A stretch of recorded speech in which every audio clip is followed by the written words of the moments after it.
चाहे नाग पंचमी हो, चाहे श्रावण महीने की शुक्ल पक्ष की, चाहे कृष्ण पक्ष की पंचमी हो, और समझ लो अच्छे से, श्रावण महीने की पंचमी के दिन देवाधिदेव महादेव पर चढ़ाई गई शमी पत्र आस्तिक मुनि का नाम लेकर, कौन से मुनि? आस्तिक मुनि का नाम लेकर शमी पत्र को वापस उठाकर उसको अपने दरवाजे की चौखट पर कहीं पर भी या द्वार पर कहीं पर भी एक ओर रख देने पर घर के अंदर, बगीचे के अंदर सर्प प्रवेश नहीं करता। ध्यान रखिए, सर्प प्रवेश नहीं करेगा। शमी पत्र समर्पित करने पर, उस शमी पत्र को आस्तिक मुनि का स्मरण करने, कौन से मुनि हैं? आस्तिक मुनि का स्मरण करने पर भीतर घर के अंदर बगीचे में सर्प भी प्रवेश नहीं। उस शमी पत्र में जया, विषहरा, शामली वारी, दौतली और देव, ये पांचों कन्याओं का भाव प्रकट हो जाता है और वो कन्याएं हमारे घर के द्वार की रक्षा करती हैं। तुम्हारे घर की बहन बेटी क्या करती है? तुम्हारे घर की बहन बेटियां क्या करती हैं? घर में बहन बेटी आती हैं तो बद्दुआ देकर नहीं जाती। घर में कन्याएं रहती हैं, बद्दुआ नहीं देती।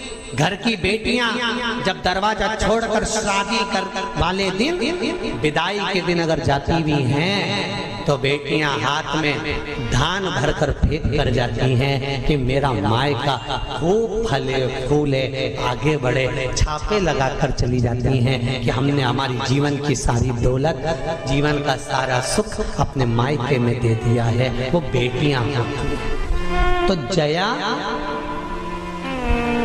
विषहरा, शामली बारी, दौतली, देव, ये उस घर में निवास करती हैं जिससे ये पंचमी, कौन सी तिथि? पंचमी, चाहे वो शुक्ल पक्ष की हो, चाहे वो कृष्ण पक्ष की। श्रावण महीने की पंचमी के दिन शंकर भगवान पर जिस परिवार के व्यक्ति का कांवड़ जल हमने बताया है आपको, जरूरी नहीं है कि डंडा बांधकर 2 कावड़ के जल के लोटे लेकर जाओ, आप अपने हाथ में भी 2 पात्र लेकर जा सकते हैं। पंचमी तिथि के दिन हाथ में 2 लोटे जल के, 2 कलश जल के जब हम शंकर भगवान को चढ़ाते हैं तो ऊपर जो कमंडल होता है शिव जी के ऊपर जलधारी होती है, जिसमें जया, विषहरा, शामली बारी, दौतली और देव, शंकर भगवान की 5 बेटियां जिसमें विराजमान होती हैं। जब हम जल समर्पित करते हैं, हमारे पीढ़ी में, परिवार में अगर कोई अधोगति में मर गया होता है, कुंवारी अवस्था में चले गया होता है, गर्भ में मर गया होता है, गर्भ के बाहर निकलकर भी अगर कुंवारी अवस्था में चले गया होता है, तो श्रावण महीने की दोनों पंचमी पर परिवार का अगर कोई एक व्यक्ति भी जल चढ़ा देता है शंकर भगवान पर, तो सर्प की योनि में नहीं पड़ता, जीव मुक्त हो जाता, प्रेत योनि में, सर्प की योनि से मुक्त हो जाता।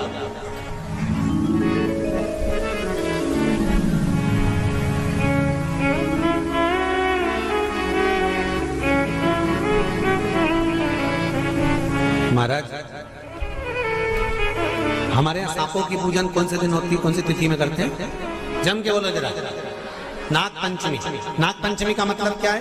सांपों की पूजन करो। नाग पंचमी का मतलब होता है शंकर जी के मंदिर में जाकर 1 लोटा जल समर्पित कर दो। उसका कारण क्या है कि हमारे परिवार में, हमारे कुटुंब में कोई 7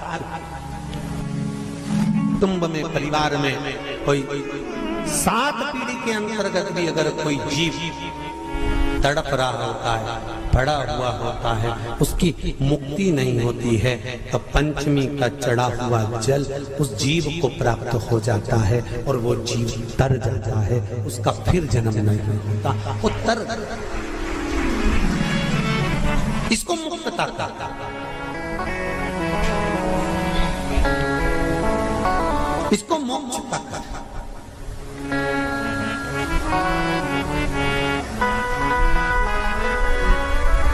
ये मोक्ष, इसी को कहेंगे कि ये मुक्तता है। महाराज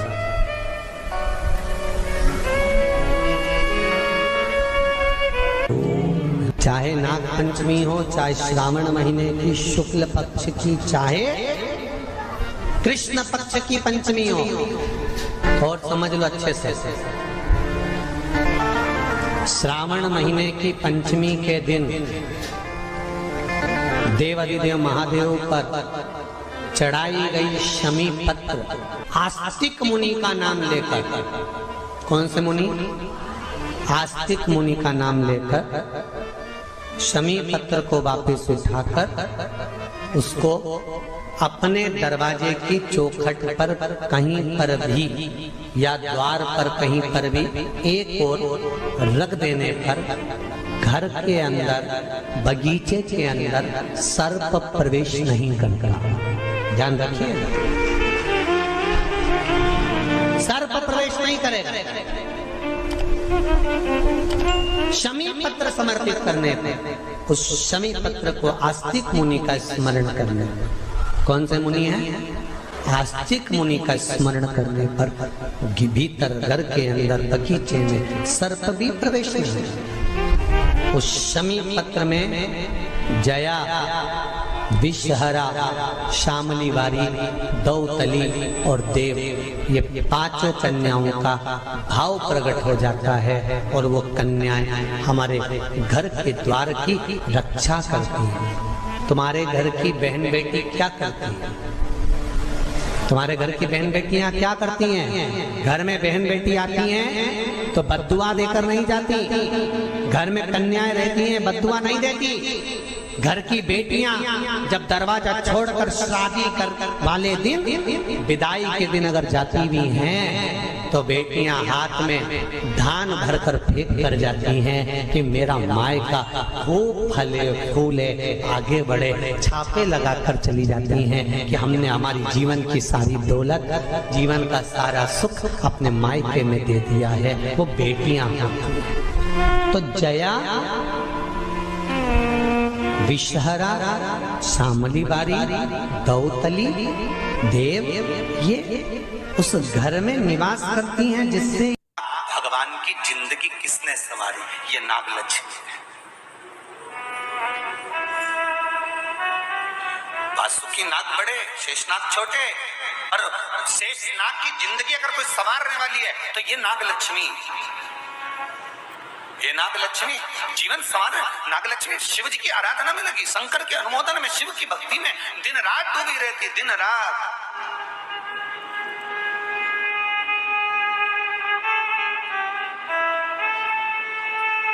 कितना सुंदर संवाद है। पान की बेल में, पान जानते हो?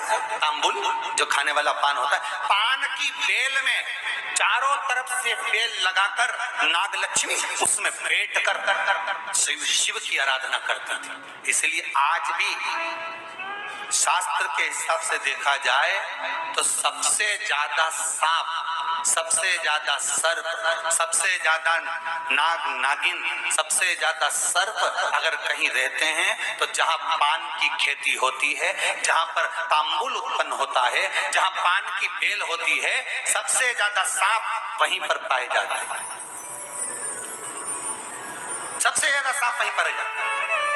और जो पान उतारने वाले रहते हैं, पान तोड़ने वाले रहते हैं, पान बेचने वाले रहते हैं, जिनको हमारे यहाँ सहज भाषा में चौरसिया कहते हैं,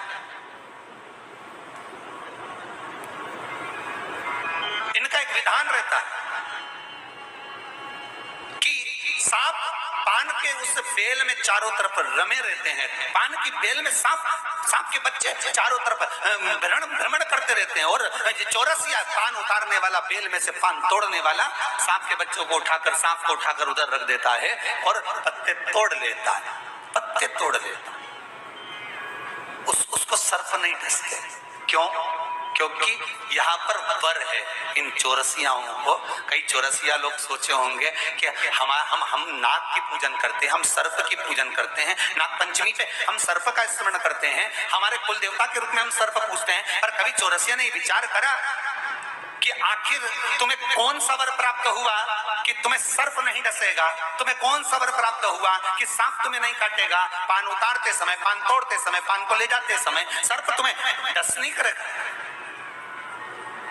क्योंकि जिस समय पर नाग लक्ष्मी भगवान शिव की आराधना करती है पान की बेल के पास में, उस समय पर एक सहज भाव में, एक ग्रामीण, एक सहजता उस नागिन को आते हुए देखता था, नाग लक्ष्मी को आते हुए देखता था। जो नागिन कभी तो सुंदर स्त्री का रूप, लक्ष्मी जैसा रूप बना लेती है, और कभी नाग का रूप बना लेती है। बड़ा विचित्र उसको लगता था। और वो एकांत में बैठा, इसने आकर देखा कि नाग लक्ष्मी सेवा में लीन रहती, किसी जीव को वहां आने नहीं देता। शास्त्र तो यहां तक कहता है कि जब नाग लक्ष्मी पूजन करती थी तो कहा, पूछा गया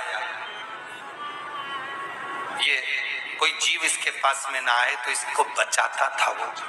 एक दिन नाग लक्ष्मी जब बड़ी हो गई, देख लिया उसने इस ग्रामीण को, इस मानव को जब देखा जो चारों तरफ से किसी ना किसी रूप में नाग लक्ष्मी को रस ला कर देता है, प्रदान करता रहता है, कुछ ना कुछ तत्व देता रहता है। कितना सुंदर संवाद है महाराज जी। नाग लक्ष्मी जब पूजन करने शंकर जी की बैठती थी तो ये जो हमारे हिंदू धर्म में एक ऐसा भाव कहते हैं, शंकर जी के अभिषेक में गन्ने का रस, अनार का रस, मौसम्बी का रस, ये जो अभिषेक कराते हैं ना ब्राह्मण जन, तो ये कहते हैं ये रस चढ़ाइए, इस रस से भगवान का अभिषेक करना है, गन्ने का रस से, इस रस से शिव का अभिषेक करना।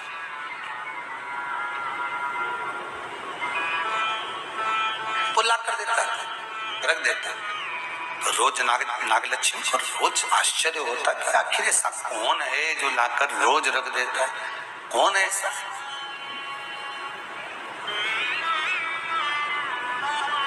है कौन ऐसा? आज नाग लक्ष्मी ने उस जीव को देख लिया, उस मनुष्य को देख लिया, तो चारों ओर से मेरी रक्षा करता, रस को लाकर शिव के लिए देता है। मैं तुझे वर देती हूं, तेरे वंश के अंदर कभी सर्प का डस नहीं होगा। तूने मेरी सेवा करी, शिव तुझे फल प्रदान करेंगे।